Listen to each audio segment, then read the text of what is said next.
Hi everyone, wherever you are watching this from, love it that you are with us. Today's talk is actually the first time I'm going to get to travel to many of the Christchurch London services in person and speak, which I'm really excited about. But when I'm with people, I'm going to share something that I want to share with you guys as well. As I've been talking to people and just asking, hey, how are you doing as we come out of the last 12 to 18 months? One of the responses I've got back more than any other is, Andy, I just feel tired. I'm really fatigued, the kids are tired, my friends are tired, my colleagues are tired, everyone feels tired. And I've really been praying about that for us as a church. And there's one particular verse in the Old Testament book of Nehemiah that I've been praying into. It's chapter 8 and verse 10, very different context, though I guess in some ways the people are emerging from their own form of lockdown. They've been in exile, they're now back in Jerusalem. And here's what Nehemiah says to the people. Go and enjoy choice food and sweet drinks, and send some to those who have nothing prepared. This day is holy to our Lord. Do not grieve, for the joy of the Lord is your strength. And I've been praying about this summer season for us as a church, that it will be marked by good food and sweet drinks, and generosity and inclusion to those who have none, that our community would grow, and that the joy of God and the joy of being together would more than outweigh the pain and challenge of the last year. My prayer for us is that as we get to kind of September, we feel refreshed and invigorated, strengthened by God. And I just want to pray that I refresh you today. That's really my heart. And to that end, we're actually starting a brand new sermon series that will take us through the summer season, actually focused on one chapter of the Bible. And that chapter is Romans chapter 12, which is a great passage which can hopefully help us better navigate a season like this, overcoming challenges, building community, blessing our city. And the title of this series is Living Sacrifice, which comes from the first couple of verses that we're going to be looking at today. The verses will be on the screen for you to follow along. This is what the Apostle Paul writes to a church in Rome. He says this, "Therefore, I urge you, brothers and sisters, in view of God's mercy, to offer your bodies as a living sacrifice, holy and pleasing to God. This is your true and proper worship. Do not conform to the pattern of this world, but be transformed by the renewing of your mind. Then you will be able to test and approve what God's will is, his good, pleasing, and perfect will." What are these verses all about? Well, to better understand them, we actually kind of have to summarize what's already been said in Romans. Romans 12 starts with the word therefore. In other words, what I'm going to say and the series ahead for us this summer, it kind of depends on what's already been said. So what's already been said? Well, Paul starts by basically outlining the problem with the human condition. We all know there's something deeply broken about each of us. If I put a picture of you on the screen now and the worst thing you've thought, said or done in the last 12 months, most of us would be horrified and want to run a million miles. We know there is a serious problem in the human heart. And Paul basically diagnoses that problem. He said the heart of the issue is basically what I might call misdirected worship. Centering our lives on things that aren't actually God, worshipping created things instead. Money, power, pleasure are the obvious ones, but of course there are many others as well. And actually the heart behind doing this is ultimately self. We want to focus our lives on ourselves. This was the heart of Adam and Eve's temptation in Eden at the start of the amazing Bible story. The devil comes to them and says, look, I know God said don't eat from that tree. But if you do, you will be like God. And so we chase these things in the hope that we might find some kind of personal transcendence. And this is how all of us, Romans says, essentially live. What happens when we do this? Well, there are many things, but I want to highlight two from the book of Romans in particular. The first is basically our thinking kind of gets corrupted. In fact, the language of Romans is actually quite drastic. Chapter 1 and verse 28, which Romans 12 verse 1 picks up on, says our thinking becomes futile. In other words, we can no longer see the life and the beauty and the goodness of God. It's almost like we're blinded to it. A very imperfect example, but I want you to imagine for a moment a beautiful bowl of fruit. Kiwis, papayas, pineapple, cherries, strawberries, raspberries. Looks delicious. Now imagine you put a cockroach in the middle of it. What's our reaction? It's like, repulsion. And of course, it doesn't work the other way around. Take a plate of cockroaches. No amount of fruit is going to change our reaction. Well, imagine the fruit is the life and beauty and goodness of God. and the cockroach is sin. It's like it's tainted and spoiled everything. So, for example, I might hear the words of Jesus. It's better to give than to receive. I might factually agree they are true. I might have experienced the joy of giving and be inspired by stories about generosity. But do I always live like those words are true? Sadly not. And so often I'm like, oh no, maybe it is better to live for self. The fruit, the beauty, the goodness of generosity is tainted by the cockroach of sin. I can't fully see it. And this, Romans says, has happened to all of us. Our thinking has got corrupted. And because I can't see the goodness of God so clearly anymore, what happens is I end up getting shaped by the age in which I live. Romans 12 says we end up getting conformed to the pattern of the world around us. A really silly example of this. When I was at school, all the kids tended to cluster in different social groups. There was the cool group. They were so cool. There was the sporty group. Really sporty. There was the brainy group. They were so clever. Now, this will come as a surprise, but I was not in any of those social groups. Anyone want to guess which group I was in? No, it wasn't the hipster group either. I was actually in the chess group. This was a gang of one person. No one else wanted to be in my gang. Very lonely existence. And to be honest, had I been in any other school, it probably would have been the same case.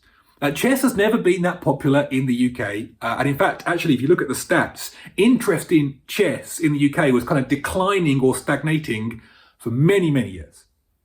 That is until 2020, when a new Netflix show called The Queen's Gambit came out. Maybe some of you have seen this. This has now been watched by over 62 million people. And it kind of glamorizes and sensualizes the world around chess. Suddenly, chess is glossy. Chess is sexy. Woo, chess. 25 years too late for me, but never mind. Now, what happens as a result of this? Well, let me give you a few of the stats. There are many others. I find these extraordinary. Sales of chess books increased 603%. eBay reported a 273% increase in chess set sales in the first 10 days of its release. There are now over 12.2 million new members of chess.com. I got friends again. Etsy saw a 364% increase in searches for chess items. And I could go on and on and on. As ever, ladies and gentlemen, I was ahead of the fashions. 25 years time, 2046, upturned collars coming back in. You heard it here first. Watch and learn, my friends. Now, anyway, the point is this. No one in the TV series tells you to get into chess.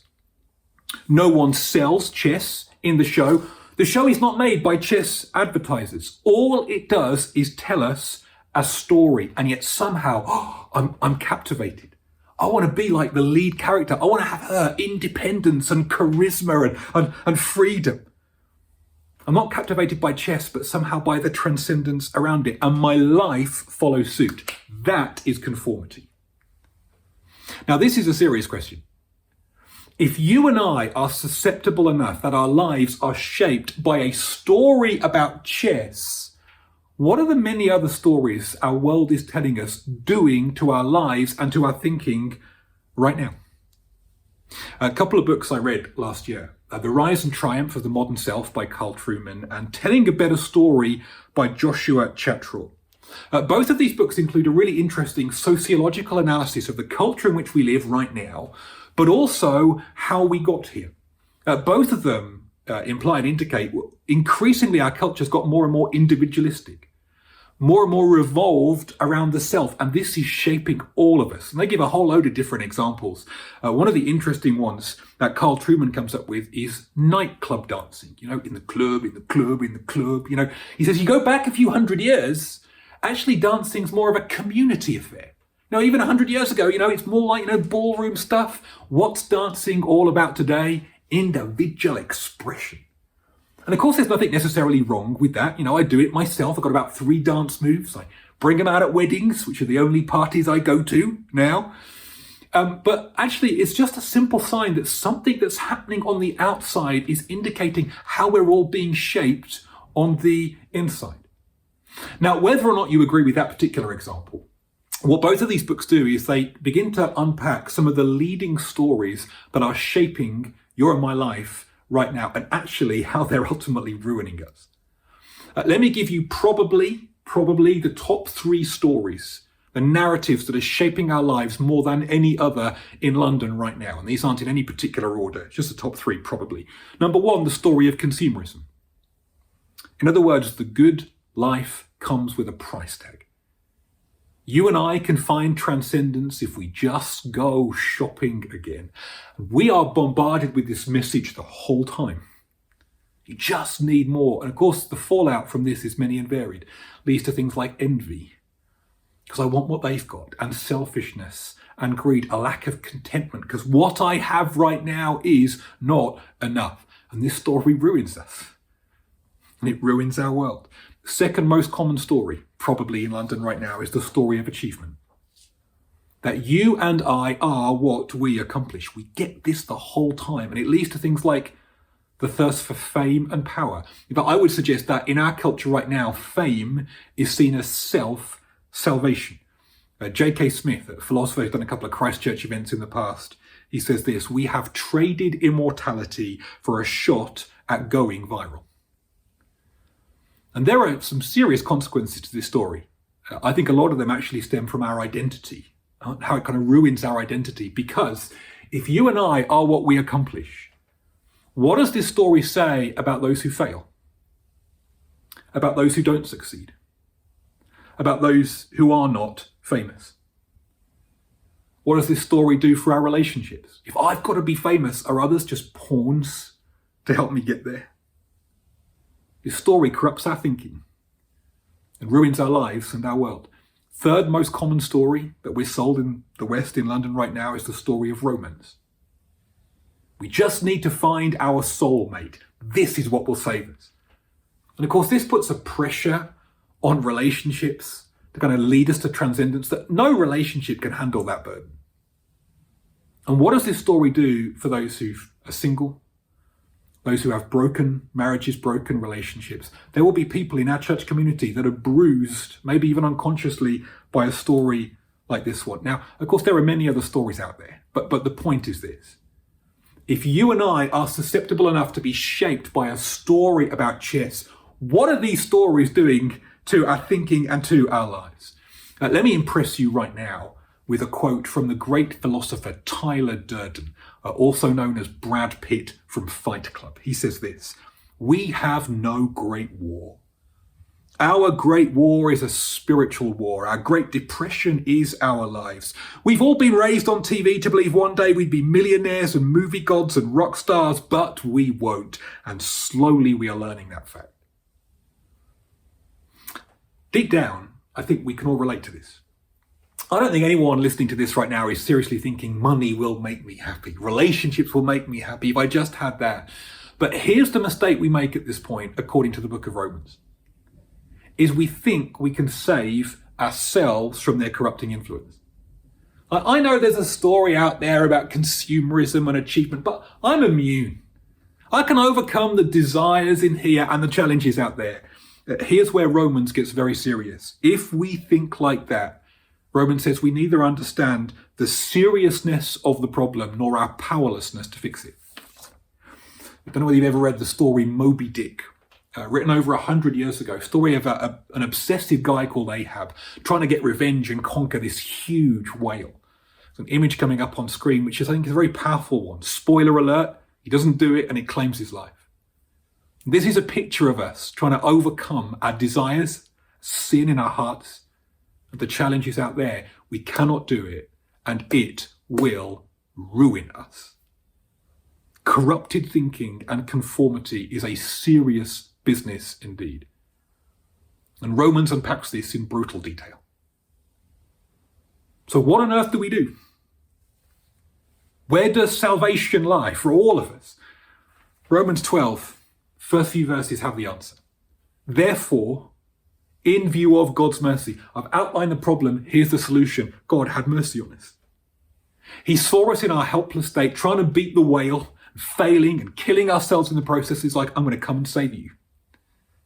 And he sent Jesus, a perfect example our perfect sacrifice through the cross. He's forgiven our sin. Through the empty tomb, he offers us resurrection life. And all this is on him.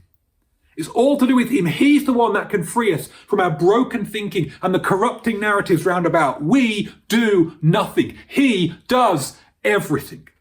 And therefore, all we need to do, the only thing we need to do is turn to him. Center my life on him again. If the source of the problem is misdirected worship, the answer is directed worship. Relationship with Jesus is the answer to the brokenness in here and the challenges out there. Now, the language Romans use it sounds a bit drastic. Offer your bodies as a living sacrifice.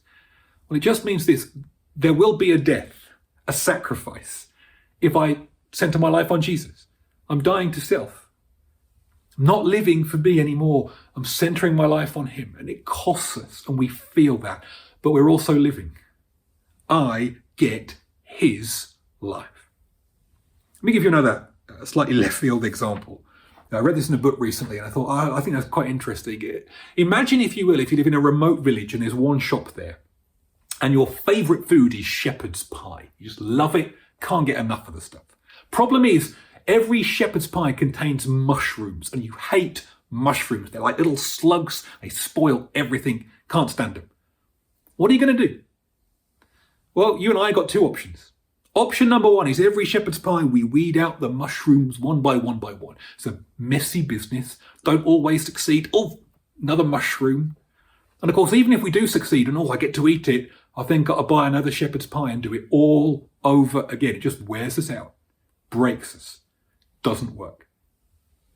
But there's a second option. And it's this. We go and build a relationship with the baker. He can sort the mushroom problem for us. And he's got so much more food on offer as well. That's Romans 12. Because of Jesus, the baker's door is open. And the key to a transformed life is we just get to know him. I'm a big fan of the work of Eugene Peterson. He wrote the Message translation of the Bible. And one of his observations on the culture in which we live is we're obsessed with freedom. I want to be free to do what I want to do, when I want to do it, how I want to do it, with who I want to do it. Problem is, not many people feel free. The evidence is all the complaining, all the addictions. I can't spend my money how I want or my time exactly how I want. And I can't free myself from my desire to get famous or more money or, to find my soulmate and so on and so forth. And so he says this, the Christian realizes our real problem is not achieving freedom at all, but in learning service under a better master. The Christian realizes that every relationship that excludes God becomes oppressive. All these other narratives, they don't care for me. They'll ruin me. But if I center my life on Jesus and live for him, he loves me so much. And verse 2 builds on this. As I turn to Jesus, it's like my thinking gets restored. I can now see his good, pleasing, and perfect will. I now see the best way to live, and I can get freed from the corrupting narratives round about. And so Paul gives us a warning. Now your eyes are opened. Why let yourself be shaped by these stories again? Why would you go back to them? You know they don't work. You can see now. Live for him. And you can see the best way to do life. I read a really interesting book recently by a guy called Jim Wilder called Renovated. And it borrows heavily from neuroscience, and I kind of find that stuff really interesting. But the premise of the book is this. He finds loads of Christians who aren't living in the fullness, the life, the Bible and Jesus seems to say is possible.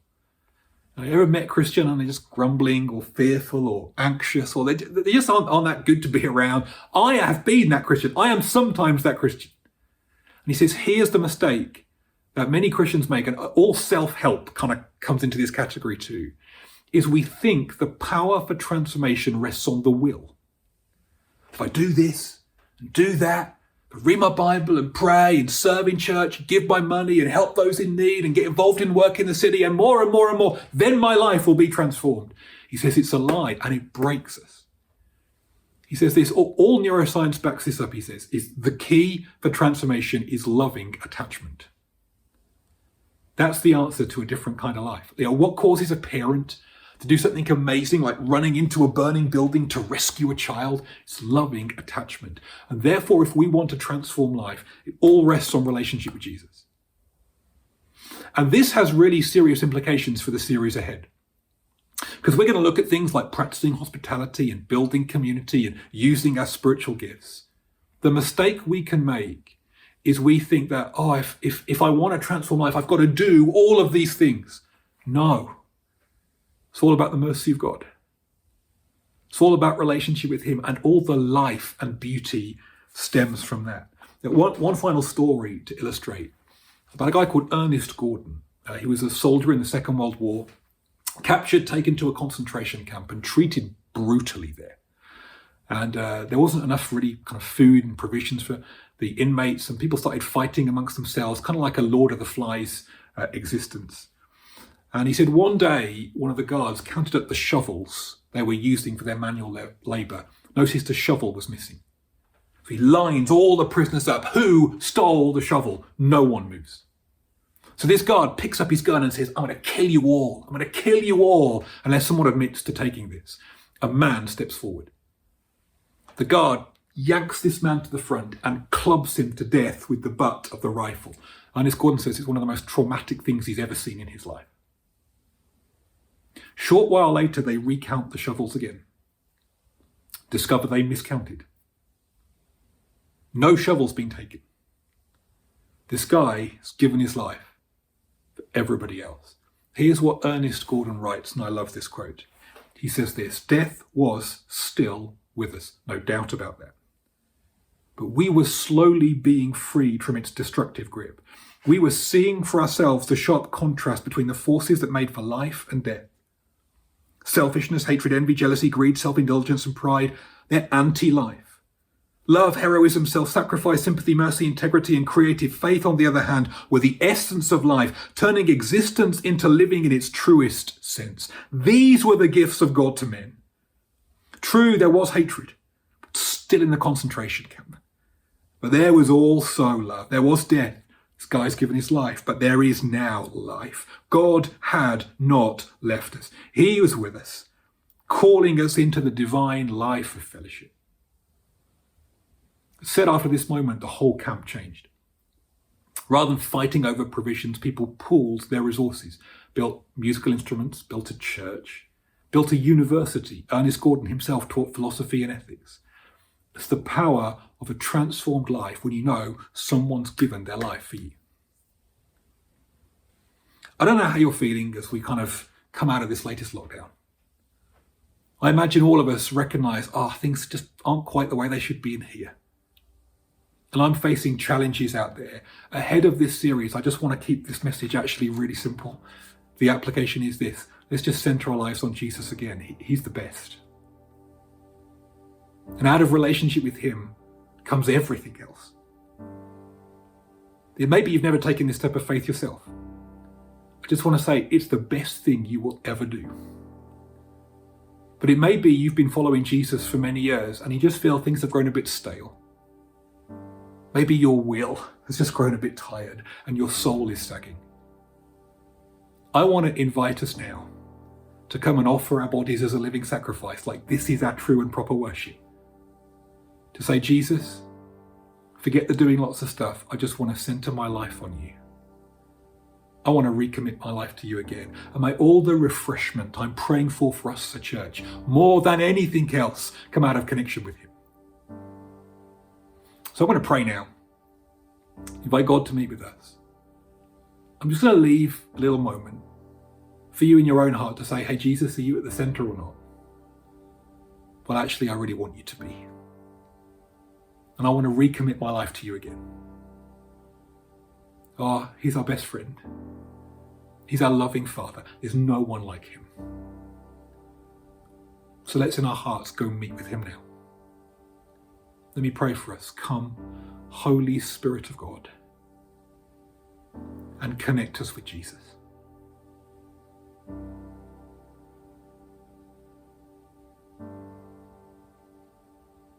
Would you draw close to us now? And as people in homes, watching this video in services, in our heart we say, Jesus, I want my misdirected worship to be directed again. I want to centre my life on you. Come meet with us now. Presence of God, fill us. Give us your joy. Help us to see clearly, this is your will.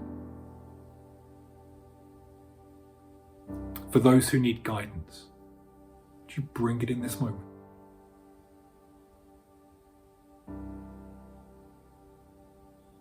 For those who need wisdom, I pray the fruit of centering our lives on you would be, I know the decision I need to make now. I know the way I need to walk.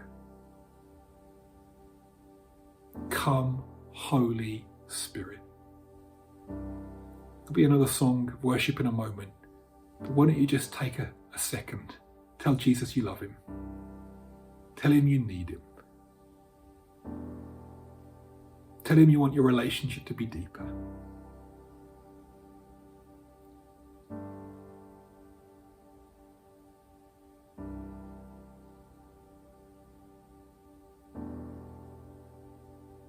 Lord, as we go through Romans 12, I pray for transformation. As the word Romans 12 uses, I pray that for us as a church, transform us. But may the core, may the center, may the heart, may the power and the energy all come from relationship with you, because we just love you. Meet with us now as we worship, I pray. We ask this in the name of our glorious Saviour and King.